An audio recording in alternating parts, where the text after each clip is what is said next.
Hey everyone, and welcome back to another breaking news update. My name is Jimmy Boyd, and you were watching Boyd News. I want to thank you so much for tuning in today. I'm back with another update coming out from the war between Russia and Ukraine, and I've got a ton of big news to brief you all on today. Today's date is August 9th, 2025, and it's Saturday. Welcome back to the channel, everyone, and I hope you're all having a wonderful day today. Hope you're enjoying your weekend as well. Let's get right into the news. Lots to cover with this war update. We're going to start out with a major story out of Russia.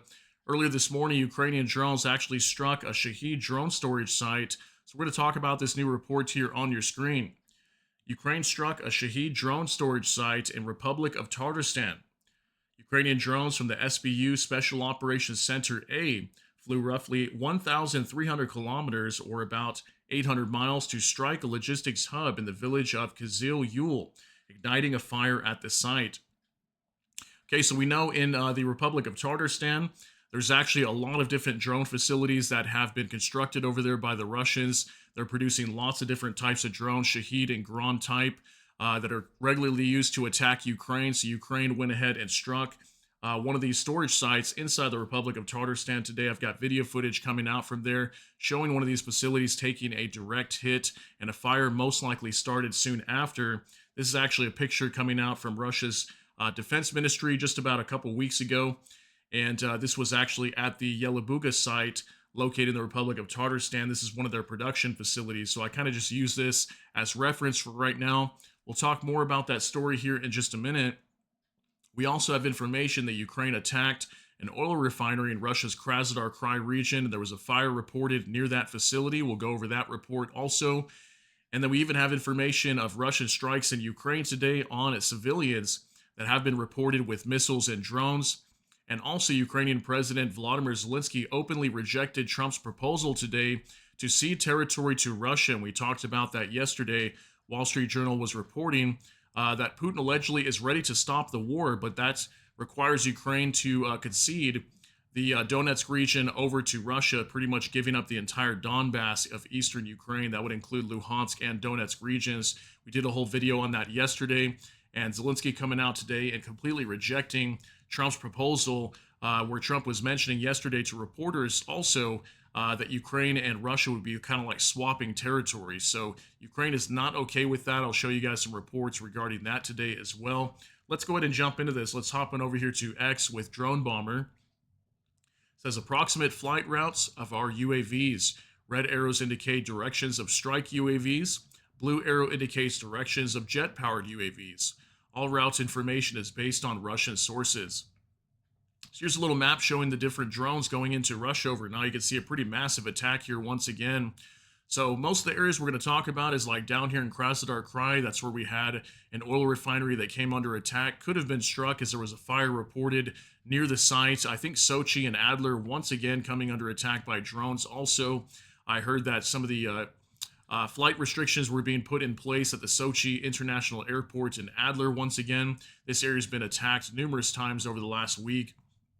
And then over here in the Republic of Tatarstan, it's a little bit cut off on this map, but you can see Kazan here. It might be a little tiny for you guys to see, but this is going to be a portion of the Republic of Tatarstan, okay? And if this map continued, it would be pretty much right here on your screen. That's where Ukrainian drones were also heading to attack the storage site for Shahed drones, okay? And then we even have drones heading up over here to Moscow earlier last night as well. Not sure exactly what these drones were targeting in Moscow, but we could have had flights being restricted in those areas also. And we even had a few of these rocket drones going into the Bryansk Oblast overnight as well, okay? So lots of different drones attacking into Russia. Now for more translated, a drone attack has been reported in Russia's Republic of Tatarstan. So let's go over this video here. It's about a minute long. You're going to see different angles of this drone slamming into the plant. I believe the plant took at least one hit. It could have been more, but based on the video footage and we see different angles of this same attack, it looks like it was hit at least one time. So go ahead and take a look at this.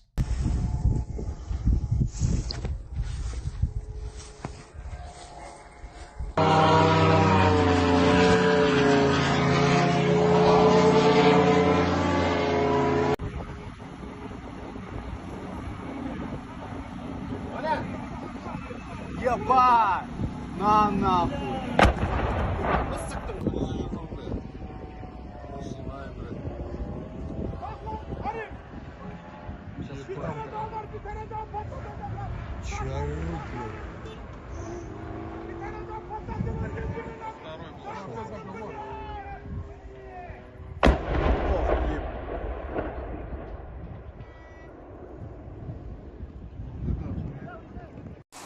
Сейчас ебет, смотри.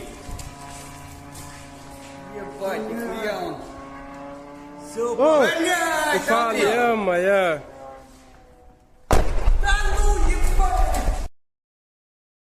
All right, so if you notice in some of these videos, you can actually see lots of construction going on around this site. And we've been hearing that the Russians are expanding some of their plants up here in the Republic of Tatarstan that are used to produce drones. So here's just some videos showing different angles of this strike today. And again, at least one of these drones directly struck the plant. It could have been more, but you know, based on some of these videos, we don't really see any other fires that broke out. You know, that would possibly indicate multiple strikes on this facility, but otherwise taking at least one direct hit today. All right, now another update from Max 25. It says, update from Nepro Ozent. UAV strikes were on the Deng Xiaoping Logistics Terminal in Yelabuga, Tatarstan. Logistics Center is a huge space of warehouses and terminals. It was started to be built as a large hub for large companies, especially Chinese ones, that supply their products and industrial components to Russia, in particular for the production of Shaheds at the Alabuga SEZ. This mission is a priority. A warehouse was hit by Liudi drones without a chassis. Okay, so this report kind of indicating that maybe this strike did not take place in the town of Kizil Yul, which would have been more far east from where Yelabuga is. And we know in Yelabuga there is a lot of drone production facilities. I've reported here numerous times inside the city of Yelabuga in the Republic of Tatarstan. So Nepro Ozent, which is like an open source intelligence group on X, they've actually indicated that this strike actually took place in Yelabuga, Tatarstan, but mainstream news was reporting it was Kizil Yul, which is another smaller town that came under attack. So can't completely verify just yet. It was probably one of these towns, but this is kind of like some little diagram showing that these facilities are being used to store probably hundreds, if not thousands, of drones at a time, and Russia uses these facilities to eventually deploy these drones onto the battlefield and then launch attacks onto Ukraine. So pretty crazy, and apparently this Liudi drone didn't even have a chassis when it struck this warehouse, so very interesting.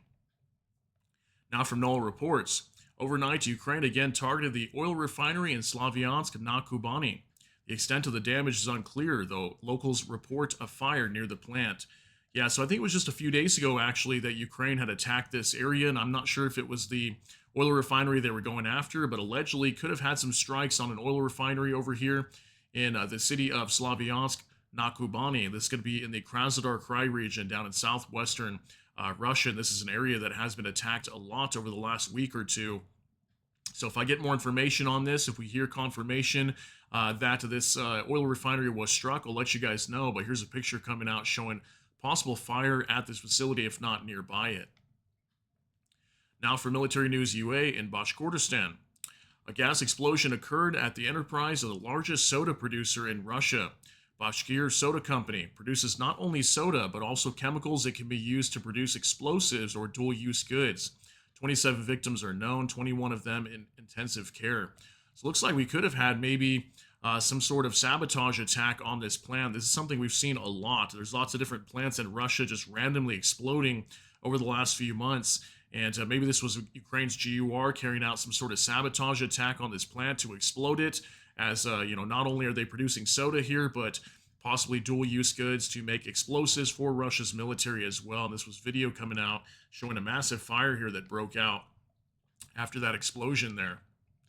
Now from Bliskovka in the morning, Russia's attacked Nepro with missiles. 3 people were reported injured, reports the regional military administration. There's destruction on the territory of the enterprise. Cars in a building that was not in use were damaged. A fire broke out. So the city of Nepro down in like south-central Ukraine came under attack by missiles once again. It's been multiple times we've reported of Iskander missiles striking this city. We've got firefighters here showing up to put out some blazes on homes or maybe some storage areas here that came under attack by missiles. I think it was Iskander K missiles that were striking this area. And I think there was 2 of them that came into Ukraine throughout the last 24 hours. Somewhere around 47 drones also attacking Ukraine overnight. So we did have some damage here, and unfortunately, 3 people were reportedly injured in these strikes. Now for Bliskovka, 2 people were killed as a result of a Russian attack on the Zaporizhia district, reports the regional military administration. Russian FPV drone hit a car driving through the territory of the Bliankivska community. The car caught fire. 2 people inside were killed. Very horrible news, guys. This is something we continuously see down on the southern side of Ukraine in the Zaporizhia region and also Kherson region. The Russians use FPV drones, which are small quadcopter drones, a lot of the times to attack civilians. And unfortunately, we had a few people here that were inside this car that unfortunately lost their lives due to this drone attack. And there was also a report today, unfortunately, I can't show it to you guys because I couldn't find anything that would be safe to show here on YouTube, but there was a bus also that was attacked. There was numerous people aboard in the city of Kherson today, and an FPV drone attacked that bus. Several people were immediately killed, and then soon after, when police showed up to try to rescue people, it got attacked again by FPV drones, and then police officers got wounded and were suffering concussions. So very horrible situation what's happening inside of Ukraine, all while, Russia should be hit with sanctions by now, forcing them to end this war, yet they are continuing to be able to strike inside of Ukraine and killing innocent civilians. So very horrible news. Now for Megatron Ron breaking, Ukrainian President Zelenskyy has ruled out giving land to Russia just hours after Trump said he would meet with Putin in Alaska. He basically rejects Trump's offer. Most likely, Zelenskyy will be excluded from any potential deal. Yeah, this is about a 1-minute clip of Zelenskyy addressing the Ukrainians today and basically stating that this whole territorial swap thing is not even, in question anymore. They're not going to accept it. Ukraine is not going to give in and cede territory to the Russians. So take a look at this. Відповідь на українське територіальне питання є вже в Конституції України. Відступати від цього ніхто не буде і не зможе. Дарувати свою землю окупанту українці не будуть. Україна готова до реальних рішень, які можуть дати мир. Будь-які рішення, які проти нас, будь-які рішення, які без України, вони одночасно і рішення проти миру. Вони нічого не дадуть. Це мертві рішення. Вони ніколи не спрацюють. А нам усім потрібен реальний, живий мир, який люди будуть поважати. Ми готові разом з президентом Трампом, разом з усіма нашими партнерами працювати заради реального і, головне, тривалого миру. Миру, який не розвалиться через бажання Москви. Я дякую всім нашим людям за те, що ми разом, Україна є. Дякую всім нашим воїнам за те, що ми зберегли незалежність. Стійте міцно. Це наша земля. Ми – це Україна. Слава Україні! All right, so we've heard numerous times from Zelenskyy here stating that Ukraine's constitution does not allow them to cede territory over to Russia. Apparently, from what I understand, this would require a Ukrainian referendum, and the people of Ukraine would have to vote to give this territory over to Russia. And we know the Ukrainians are not going to do that. There's been numerous polls that have come out from Ukraine showing that they're willing to continue fighting this war. They're not going to give in to the Russians or anything like that. So I just don't see Ukraine agreeing to this. Zelenskyy also calling on Trump basically in this video and telling him, let's get some real peace. And Ukraine needs to be involved in these peace negotiations. And right now, Trump and Putin are trying to set up some sort of meeting in Alaska next week without Ukraine there. Then they're going to give some sort of proposal over to Ukraine. And it just seems completely wrong to do this to the Ukrainians. So things are definitely unfolding very quick, and we'll continue to follow this story. And I'll keep giving you guys updates regarding negotiations and whatnot. But there was a statement from Zelenskyy today. Also from Null reports, Russians are pushing the idea of exchanging Ukrainian territory for other Ukrainian territory, which guarantees nothing except giving them more favorable positions to restart the war, Zelenskyy said. Yeah, I talked to you guys about this yesterday, that if Ukraine gives up some of these positions, like in the Donetsk region, there's major fortifications that the Ukrainians have built over there to hold the Russians back from taking numerous other regions on the eastern side of Ukraine. We're going to talk about that. This is what Zelenskyy stated today. Here's a report now from Ukrainian Review. Institute for the Study of War, ceding Donbass to Russia would destroy Ukraine's strategic defensive line. the loss of this fortified barrier built since 2014 would open the way for further Russian advances and force Ukraine to urgently build new defenses. Russia would likely violate any ceasefire deal without strong control and security guarantees for Ukraine. So, yeah, this is what Institute for Study of War is talking about today. So the Russians are a little bit further up. You can see this is back in May 12, 2022. This is the Donetsk region, by the way, southeastern Ukraine. The Russians are further up. They control a lot more territory over here now. But just behind some of these cities like Kramatorsk, Sloviansk, Druzhivka, Pokrovsk, there's major fortifications here just before you get to this border of the Kharkiv Oblast and the Dnipropetrovsk Oblast. Huge fortifications and trenches, all kinds of different defensive lines that the Ukrainians have constructed here and fortified to prepare for Russia if they were to break past some of these major cities. This is to hold the Russians back from taking over more territory. So if Ukraine gives all this up, now they got to rebuild brand new fortifications behind that again, which has already taken them years to do so. This is also why Ukraine doesn't want to give up this territory, okay? This is very important to them because if Russia restarts the war again, now they can just storm right into Ukraine and they freely bypass all these defenses without taking all these massive losses, which is why Ukraine is constructing those fortifications, right? So that way, if the Russians do try to attack further into Donetsk Oblast, they're going to take on massive hits and losses to their army just trying to cross to the Donetsk region, okay? We see that also down in the Zaporizhzhia region of Ukraine and southern Ukraine. There's massive fortifications down there, minefields, everything. So this is very important for Ukraine not to give this up, which obviously, according to their constitution, they cannot do that. Now from Savchenko Volodymyr, Minister of Foreign Affairs Sebra said Russia should not be rewarded for starting the war. He noted that Ukrainians deserve a just peace based on international law and respect for Ukraine's territorial integrity within its constitutional borders. Ukraine remains open to constructive dialogue and real solutions developed together with international partners, but only in line with the will of its people. The goal, he said, is a lasting peace that cannot be broken by Moscow's next move.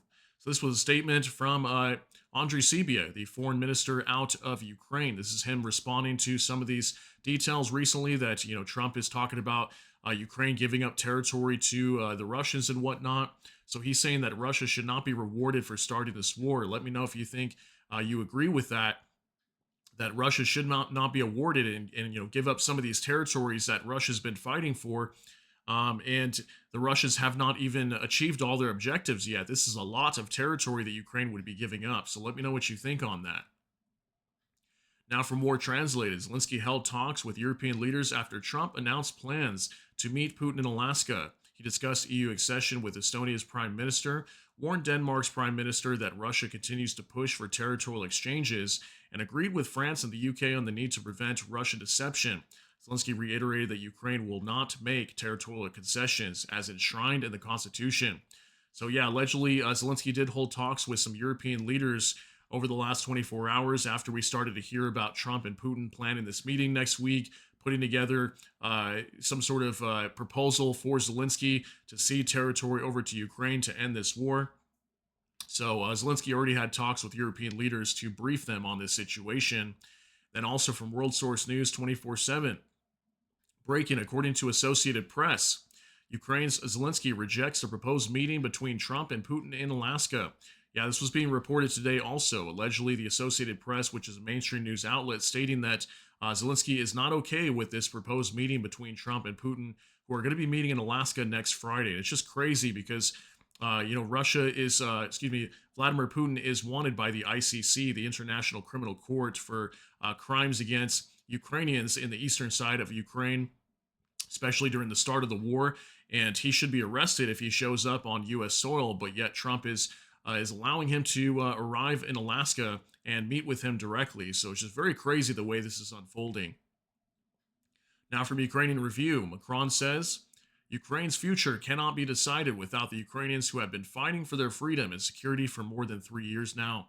Europeans will also necessarily be part of the solution as their security depends on it. Yeah, it's very interesting. If you guys noticed, there's not a whole lot of statements coming out from European leaders. I mean, we're not really hearing anything coming out from Poland, nothing coming out from Germany. I'm surprised I was able to find Macron here from France actually making a statement. UK Prime Minister Keir Starmer's pretty quiet for the most part. A lot of European leaders are not making comments on this. as allegedly this is a plan that Putin and Trump are setting up to force Ukraine to cede territory to Russia. Yet European leaders who should be most worried about this don't appear to be really commenting, but we did have a statement from Macron today. Now for more translated. The EU supports peace talks to end Russia's war, emphasizing that Ukraine must be free to make its own sovereign decisions, which the EU will back, said European Commission spokesperson Ariana Podesta, according to RBC Ukraine. Okay, so the European Commission spokesperson Ariana Podesta, she's stating today that they support Ukraine making their own sovereign decisions, which is really good. That speaks for the whole EU as an organization.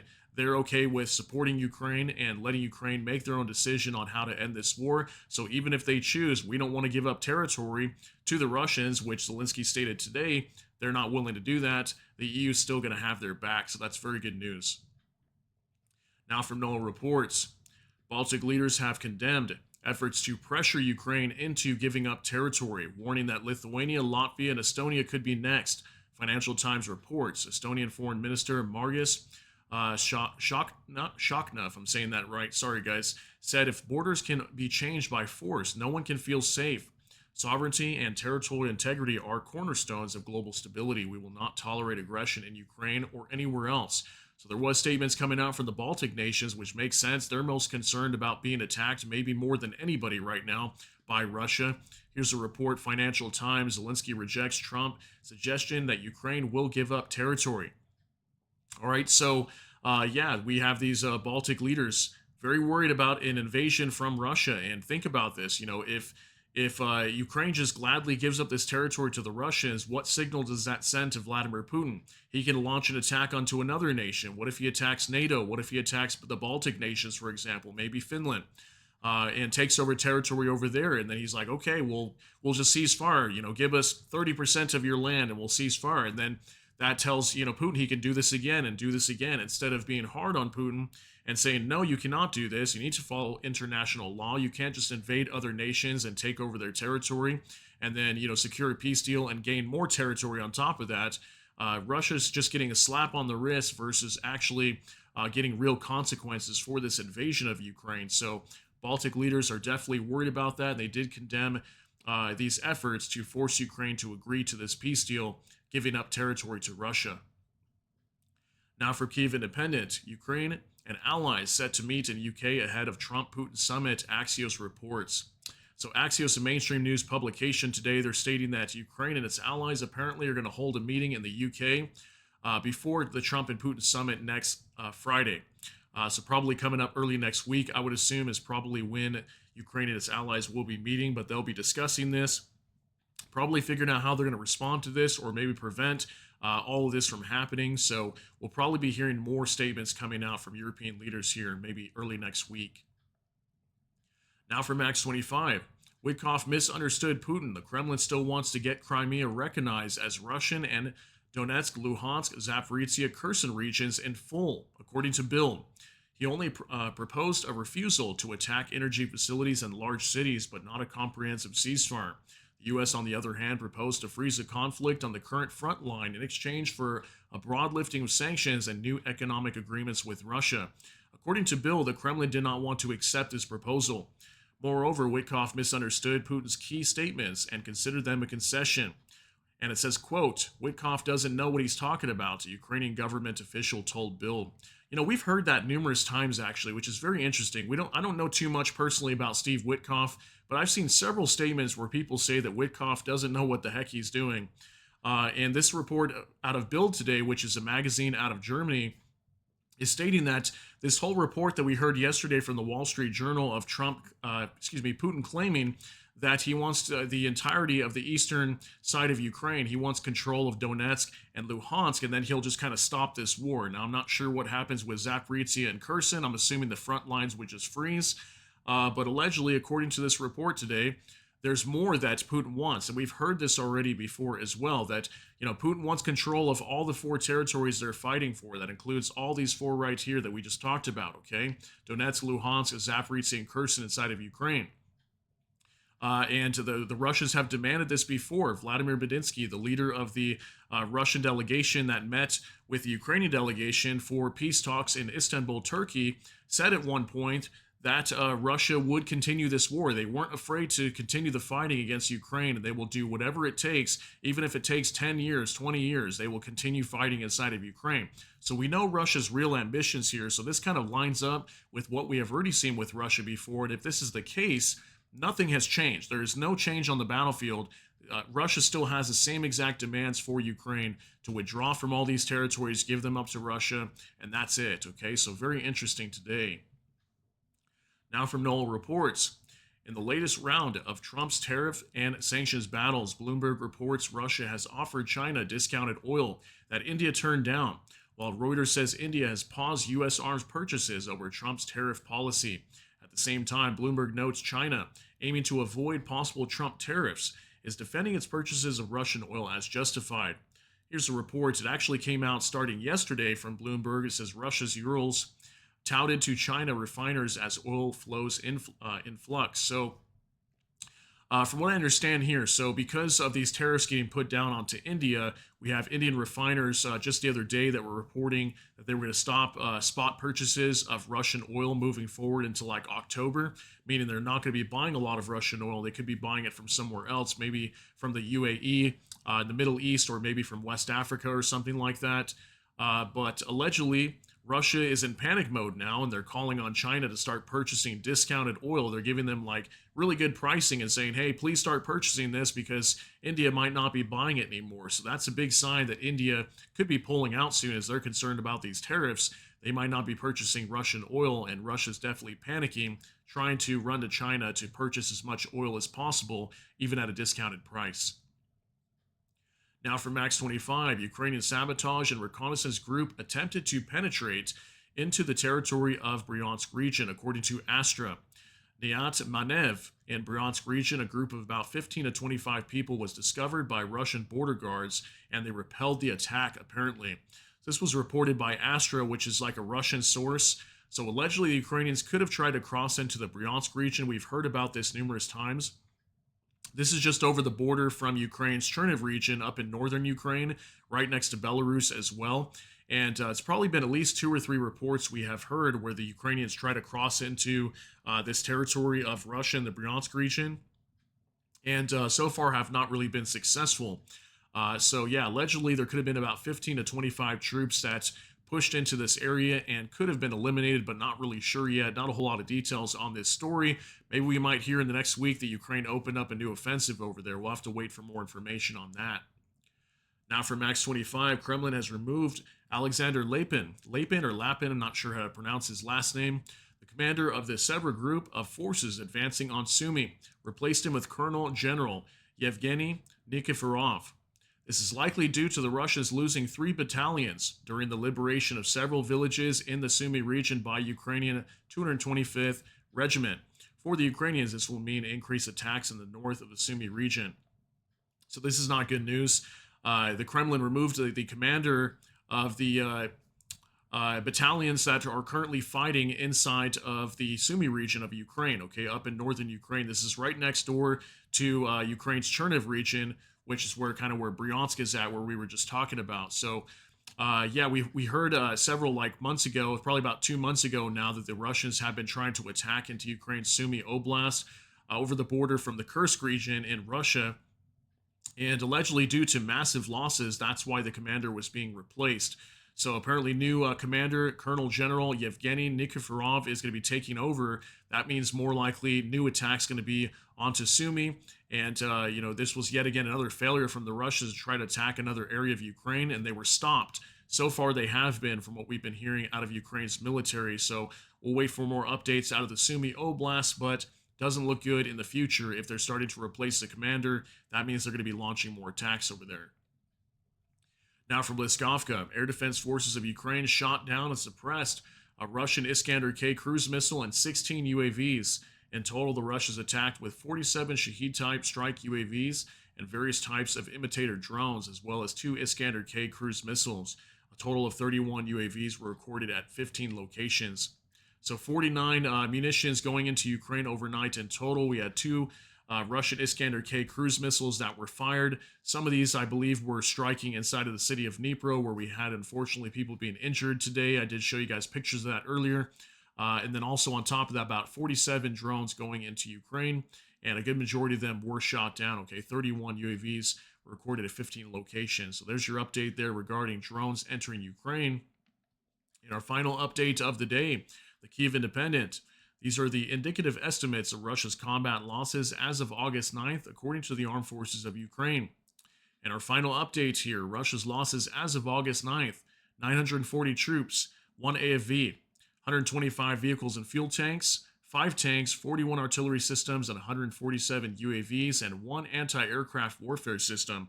So I didn't hear any reports of what system was being destroyed. I'm thinking probably down in southern Ukraine. That's usually where we hear that of, but I was not able to confirm exactly where this took place over the last 24 hours, but still a big hit. I mean, these can be anywhere from like 30 to 60 million or more per anti-aircraft warfare system.